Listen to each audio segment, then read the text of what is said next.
Hey everyone, welcome back to Corporate Decoder. Today, ACR's Commercial Realty Corp just filed an 8th amendment, and I am seeing one big change that matters. Quick note, this is not financial advice, just my take on public filings for educational purposes.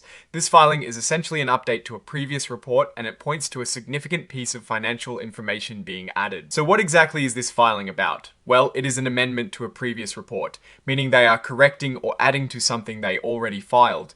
The key thing here is that they are amending a section called Item 9.01, which deals with financial statements and exhibits. Think of it like this, they are adding a missing piece of the puzzle. The company ACR's Commercial Realty Corp filed an original report on the 6th of August 2026, and now they are filing an amendment to add more detail.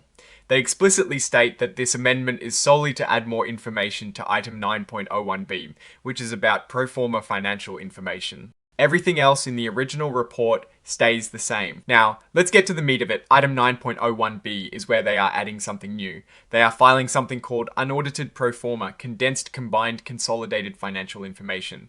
That is a mouthful, right? Basically, it is a special set of financial statements that show what the company's finances would look like if certain big events had already happened. This specific information is for the 30th of June 2026 and covers parts of 2026 and the full year of 2025. The report tells us this pro forma information is being filed as Exhibit 99.4.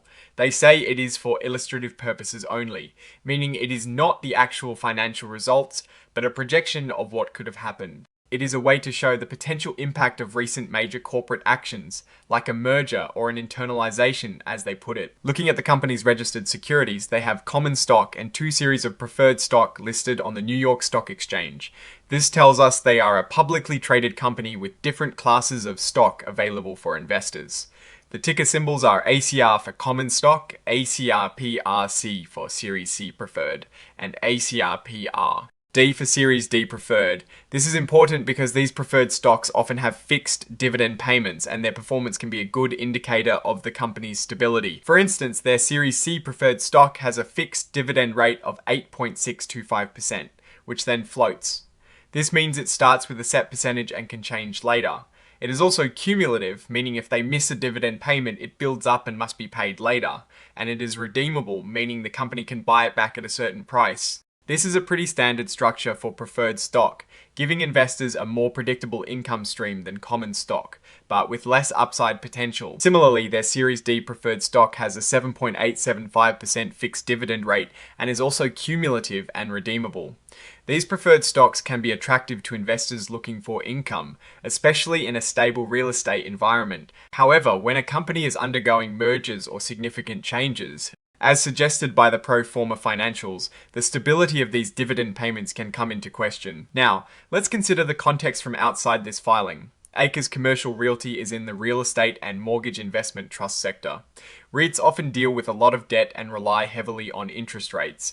The P/D ratio for the common stock is listed at 40.7. which is quite high and suggests investors have high expectations for future earnings, or the stock price is high relative to current earnings.